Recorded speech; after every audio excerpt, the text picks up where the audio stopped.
Mr. Iwata? Mr. Iwata? Oh, wow. Yes, we're ready to start filming the Nintendo digital event for E3 2015. Okay, thank you. I will head directly to the stage.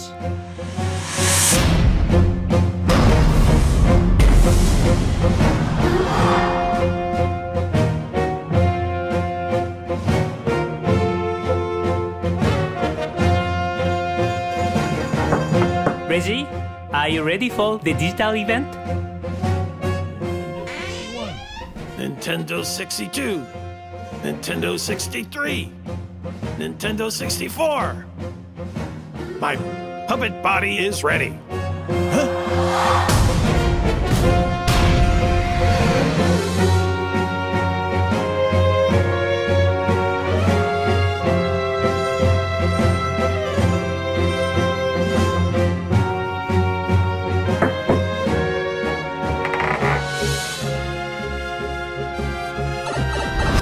I'm here.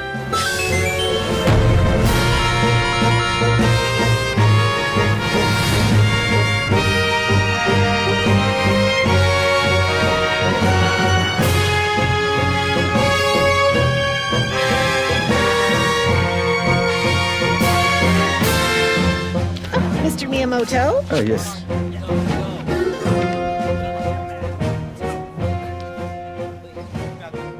Okay, ready whenever you are, gentlemen.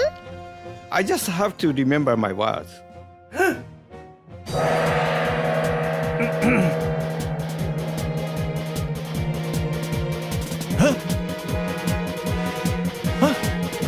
Look, look!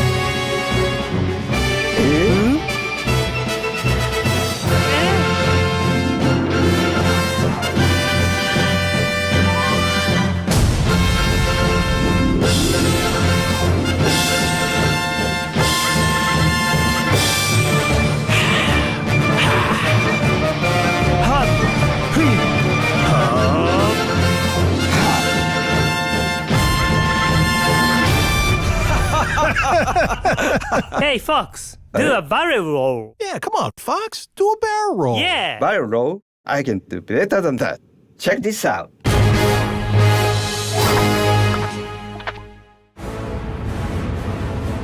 Entering Corneria's orbit.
Switching to all-range mode. Let's take the offensive.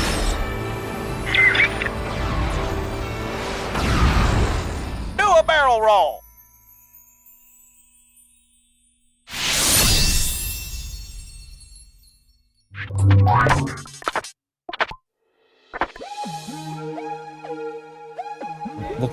I live right by the Fushimi Inari Shrine.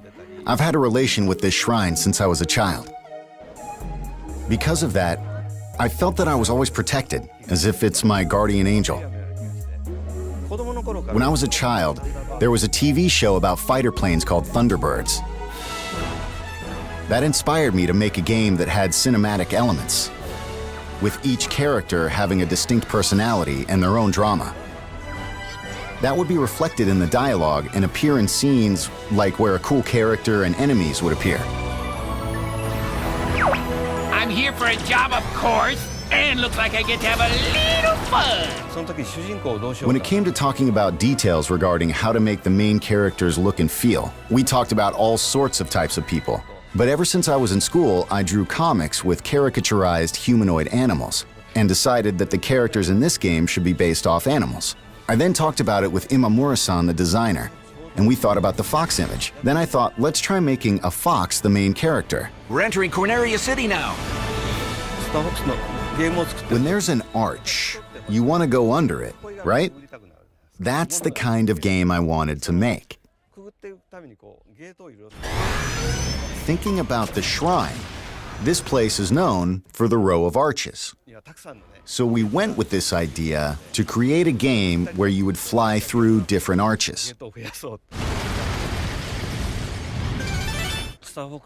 Star Fox is a game where you use a control stick, like the one you'd find on a plane.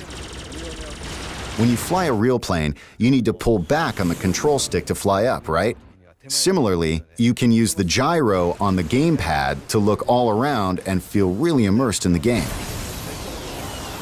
We'd like people to play as if they are flying a real plane. It's really exciting. For Wii U, with its 2 screens, we experimented with gameplay with ideas before this iteration of Star Fox. There were 2 screens that each serves a specific purpose. For example, we've tested using one screen for a more cinematic view and the other for gameplay. The Wii U gamepad has a gyro, and it's a big reason we decided to make this game. It's a cockpit view, so it feels like you're in the cockpit like this. You can aim by moving the gamepad around. In the other Star Fox games, you play by controlling your plane in third person on one screen. This time, the game world is shown on the TV and you can focus in to aim on the gamepad. By using 2 screens, you can see yourself flying in third person on the TV while shooting down at the enemies below you from the cockpit view on the gamepad. You can be really immersed in the experience, so that's something I hope people can check out. On the Nintendo 64 system, you had to use a lot of buttons. But now, with the Wii U gamepad, you can use 2 sticks to do things like speed up and flip around. There's only one button to fire all the different weapons. So there are 4 buttons left, and with that, we thought, why not use these buttons to make the R-Wing transform? And let's use one button to do flips and the other for a U-turn. The R-Wing transforming into a walker, that was in Star Fox 2. But since that game didn't make it out, I'm glad we were able to have it appear. The R-Wing transformation mechanic actually looks like it makes a lot of sense. There's the Landmaster, and also the Gyro Wing, which adds a lot of breadth to gameplay. With it, you can perform a lot of tasks as Fox. You can also play different stages with other vehicles too. So I hope you'll have fun trying out courses with different vehicles even after you clear the game.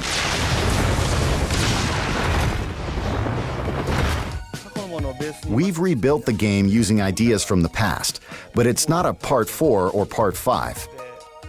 It's not a remake either, so we named it Star Fox Zero this time. The subtitle Zero was taken from how the kanji character looks in calligraphy. Star Fox is based off of the Japanese culture that inspired me, so I wanted people around the world to see this cool kanji character in the logo. When I saw it, it reminded me of a foxtail. We wrote the character with a brush and added the logo. It looks cool.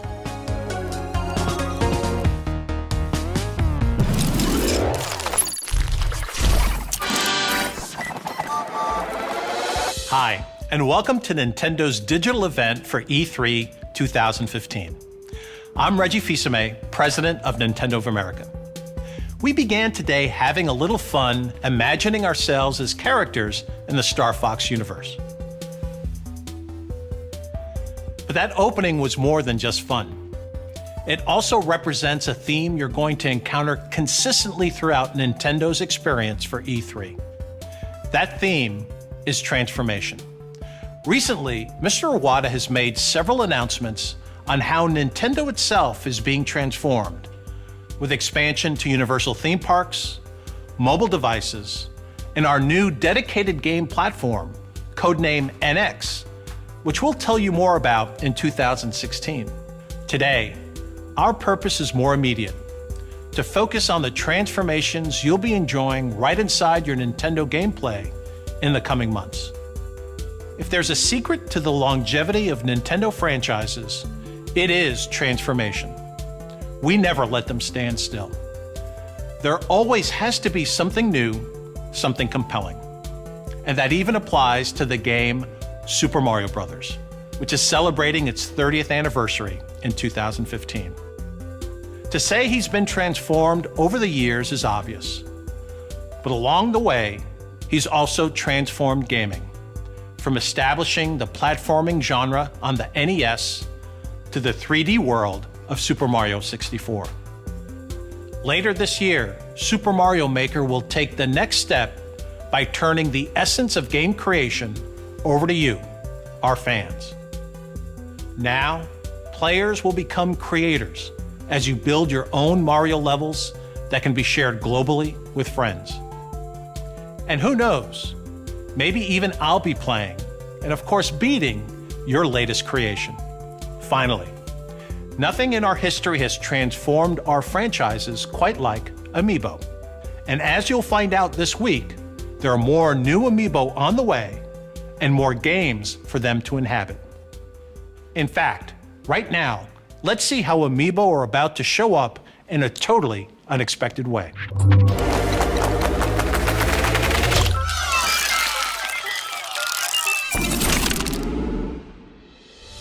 So at this year's Nintendo Digital event, the team put me right to work. So I'm pleased to be here with Karthik Bala from the Vicarious Vision studio at Activision. And Karthik, we've got some great news to share.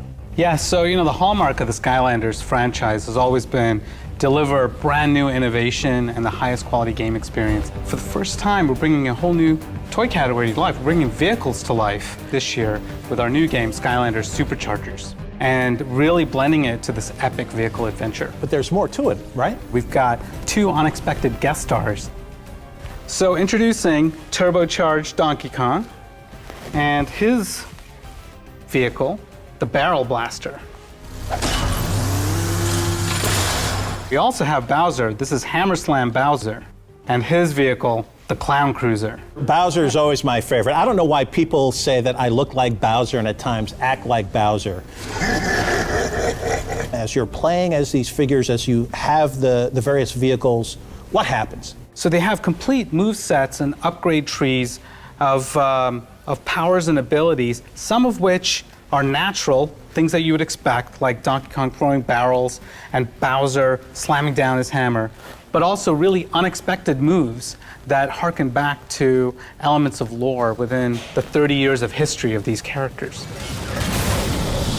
What else can these figures do? If you put the figure on a Skylanders portal, they act as a Skylander, but you can twist the base and switch it to Amiibo, and it can be used as an Amiibo in another Nintendo game. So again, these characters, these vehicles, only playable on Nintendo. So as you go through this collaboration with Nintendo, a company that is very protective of its franchises, that always likes to have total control, what was that like in terms of working with us to bring these fabulous experiences to life? We're such big Nintendo fanboys, and I think we may have been a little too cautious at first. We wanted to have a form of Bowser where he became really big, and we pitched the idea of using Giga Bowser, and this is when the Nintendo team said, no, do something different, something new, and we created Magma Bowser, right? Who's never been seen before, and his fire breath just becomes this insane flamethrower. We wanted to set the Koopa on fire, and they said use dry bones. Right. And so dry bones, and they said, well, here's all the material for dry bones, and it was just building on top of that, and we just didn't You know, we didn't think that we were going to get away with all of this stuff. Karthik, thank you so much for sharing this information.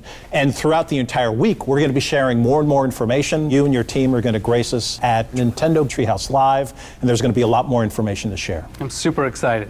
Fantastic. Thank you. I wonder what's next.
Hello, I'm Aonuma, the producer of Zelda. Today, I would like to talk about The Legend of Zelda Triforce Heroes, the latest Nintendo 3DS Zelda game. I have the game's director, Shikata, here to introduce it with me.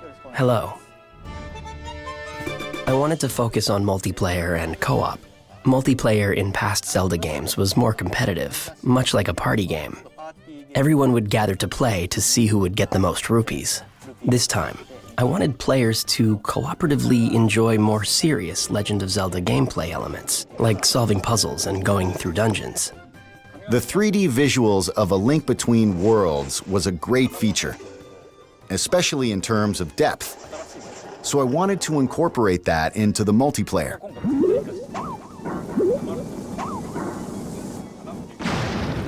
So that's why we came up with the totem mechanic. Co-op was fully realized with the totem mechanic.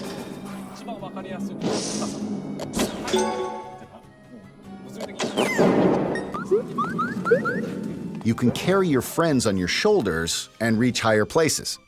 A 4-player totem was too tall, so we decided 3 was the better choice.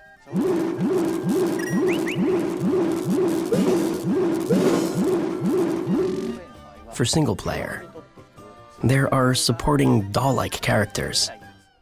There are 2 of them, and you can beat a level by switching between Link and these 2 dolls. The story starts in a kingdom that is just full of fashion-savvy people. Then, we find out something has happened, so the king is looking for a hero who could help. So different players are each claiming to be the hero, and so it begins. Using items to defeat enemies and conquering dungeons is a familiar staple from other Zelda games. So it should appeal to fans of the series. This time, there's also a fashion element, where you collect items to create new outfits with new abilities. By buying and equipping these different clothes, your abilities change. So the same courses will offer different experiences depending on what you wear.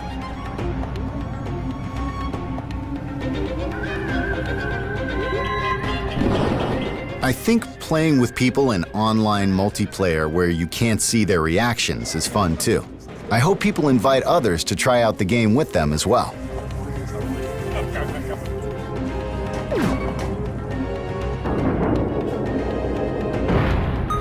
When playing in multiplayer, we frequently hear Mr. Aonuma yelling excitedly about the game. I have the loudest voice on the team.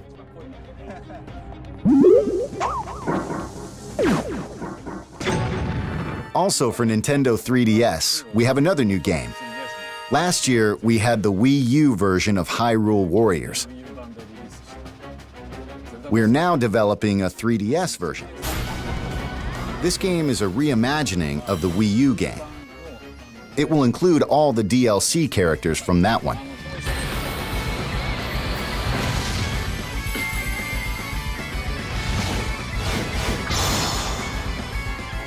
We are also adding additional characters and stages from The Legend of Zelda: The Wind Waker to expand the gameplay.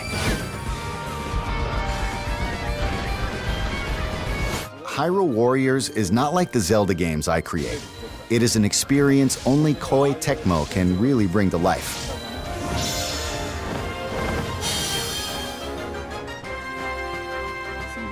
I hope you will enjoy Hyrule Warriors Legends, as well as The Legend of Zelda Triforce Heroes on Nintendo 3DS.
Hey.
Destined to seek life beyond the shore, just out of reach.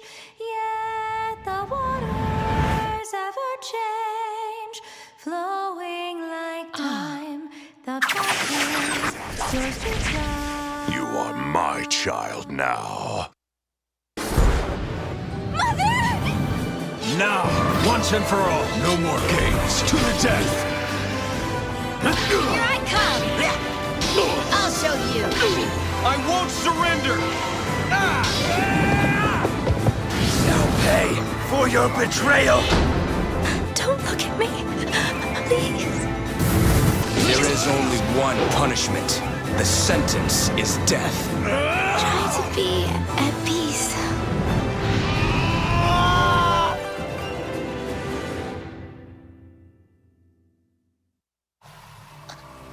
Kill me if you want, but do it as yourself.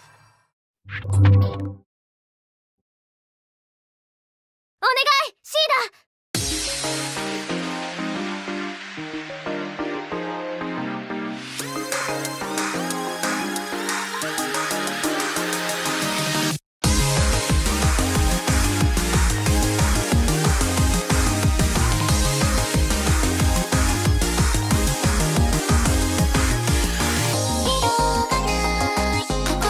私はシーダ。あなたは翼という名前なの？人類の天敵に対抗し得るもの、それがミラージュマスターよ。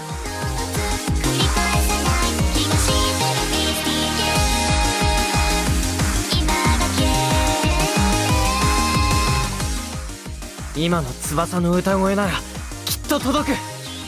だから歌うんだ、翼。行こう、我が友五木よ。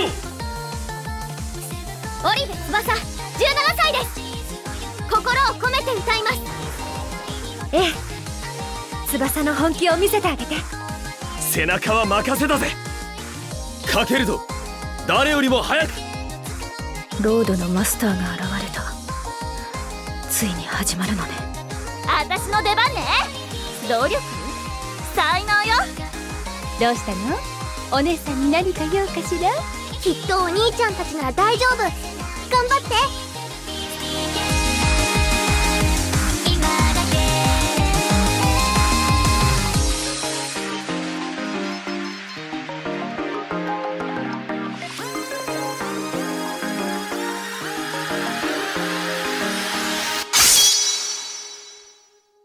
一緒に行こう、クロム。運命を超える。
Hi, I'm Emi Watanabe, and I work in software planning and development department at Nintendo. And I am a coordinator. I work with developers in making Nintendo games. I've worked on Kirby's Epic Yarn with the same developer, and I was in charge of designing Yoshi's Woolly World with Tezuka-san. Working with Tezuka-san is very inspirational. He is the leader of this project. At the same time, he has the perspectives of the player, so he has both elements, the leader and the player. At first, I decided to make some Yarn Yoshi just for fun, because I'm not a programmer or an artist, so I wasn't able to make something in the actual game. And the development team was really working hard. So I thought to myself, well, is there anything that I can do in some way to help this game? I went home and got some yarn, and I decided to make my very first Yarn Yoshi. When I brought it back to the office, the smiles on the face of my colleagues really struck me. There was this proposal made at Nintendo saying that maybe for a game like this, a plushie amiibo would be more fun to have because it goes well with the vibe of the game. And when I heard that, I fell in love with that idea and decided to make more Yarn Yoshi prototypes. Yoshi himself is made of yarn. The shape of his body transforms into different shapes. So he turns into like a propeller when you jump, and he turns into a mallet when he does the ground pound. But also the world itself is in yarn and fabrics and lots of textiles. We have places in the game where you can unravel, and you can also knit platforms. And in this game, the enemies are made of yarn as well. So when Yoshi swallows them, they turn into little yarn balls instead of eggs. Well, most of all, we want the game to be fun. Yoshi's Woolly World provides plenty of challenge if you try to go for 100% completion. But also we wanted to have lots and lots of people enjoy the game, and those lots of people have different expectations on the difficulty of the game. And for us, what's so special about Yoshi games is that the difficulty level is all up to the player, because if you just want to have fun, you can just run through the levels. If you think you're a more advanced player, you can set the challenge a little higher by collecting lots of items, and that provides plenty of challenge in this game. We are very confident that the game provides both the challenge and the fun. Its co-op mode is designed so that the user can decide how they want to play with their friend. So you can either cooperate with your friend, you can help each other out, you can swallow the other Yoshi, turn him into a yarn ball, and then throw it to high areas so that the other Yoshi can reach that area. So you can do a little bit of a competition with your friend, you can be a little mean. If you have an amiibo, and if you use it in Yoshi's Woolly World, then Yoshi's design turns into that amiibo character. So for example, if you have a Mario amiibo, you can get a Mario Yoshi, which is a Yoshi in Mario pattern, in Mario design. So if you have an amiibo at home, maybe you can have fun trying out different characters. In this game, when we turned Pucci into yarn, he was really cute. So that's why we decided to have him again in this game. He barks when there's an important item around you, so he's a quite useful companion to have. Even after you clear the level, it's really fun to go back, revisit that level, because there's always something that you missed out on. You always find something new. It would be great if you can collect all the items in one go, but that is quite challenging. So I hope people can enjoy playing the same level over and over again. Most of all, I want people to feel happy when playing this game.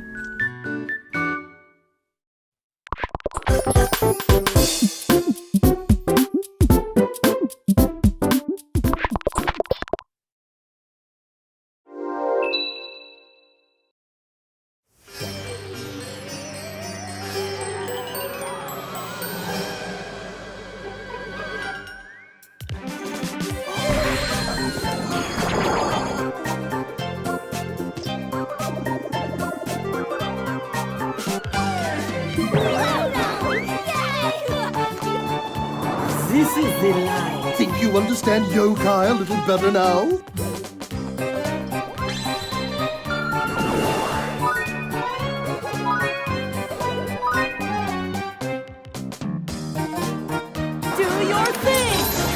Summoning Charming!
We've been working together for 30 years now. If there's 3 ideas presented to both of us, we pick the same one. As the years went on and we made more and more side-scrolling games, we had to create a more advanced tool to design them with.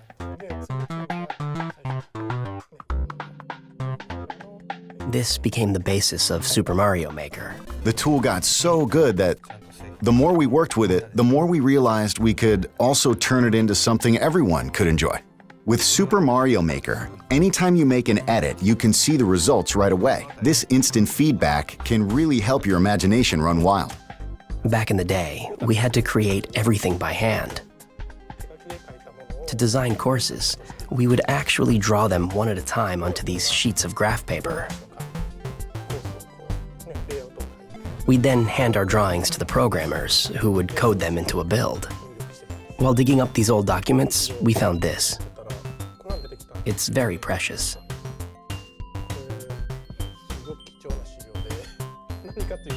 When we first thought of the idea of Super Mario Brothers, we had a concept of land, air, and sea. See this old sketch of Mario throwing fireballs from a moving cloud? You can now do that in Super Mario Maker. You can even control where the cloud flies. In the old days, when we needed to fix or change part of the course, it would get really messy if we tried to edit the original drawing. So we'd put this see-through paper on top to make edits. A lot of things might look familiar, but you can combine various elements from the different games to create entirely new stuff. Like stacking different enemies on top of each other to make a huge tower, and then putting a bullet bill on top.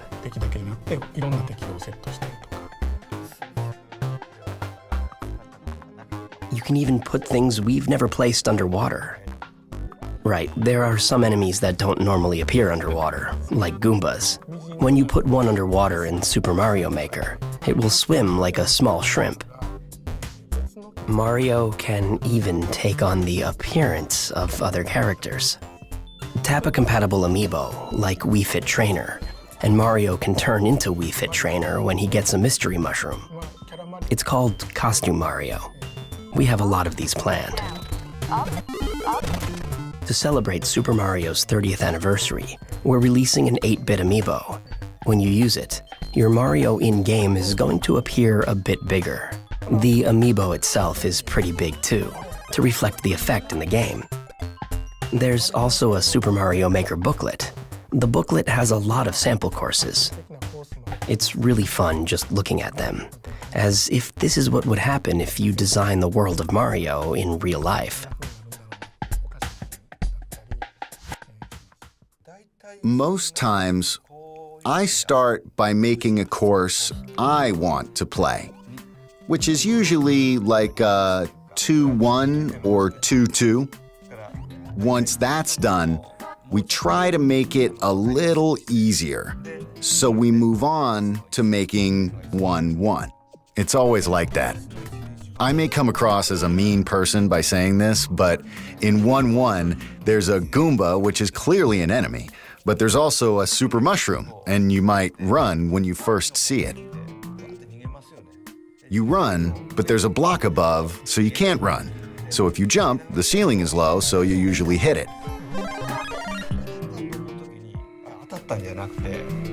But when you do, you grow big. It's a surprise. There are stairs, but there are gaps. But the first gap has a floor, and the second one is the one you want to avoid because it's bottomless. So it's a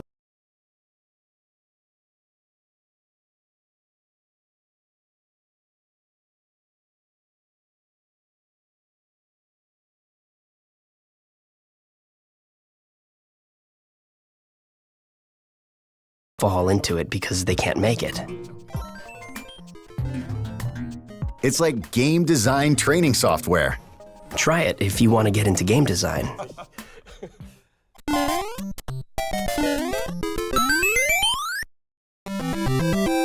With enough practice, anyone can become a good course designer.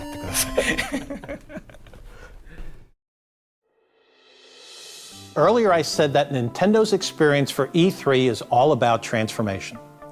And while we've given you a sneak peek of some of our games coming later in 2015, there's still much more to share.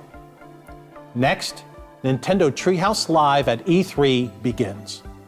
We'll kick off with Mr. Miyamoto and fellow developers flying through Star Fox Zero. And if you can't wait to get your hands on Super Mario Maker, the opportunity is right in front of you. On Wednesday, from 4 p.m. to 9 p.m., and Saturday from noon until 5 p.m. local time, you can walk into any of more than 100 Best Buy stores in the US and Canada and experience the game for yourself, firsthand. You can find the details of all of our activities this week at e3.nintendo.com. To close, as anyone transforms, be it a person or a company, it's good to reflect on where you've been to help guide where you go next. Over the past 30 years, more than 1 billion people around the world have played a Nintendo game. And most of them have played as gaming's biggest star, Mario. From the music, to the costumes, to the characters, Super Mario isn't just Nintendo's mascot. There's a little piece of him, and certainly memories of his adventures, inside all of us.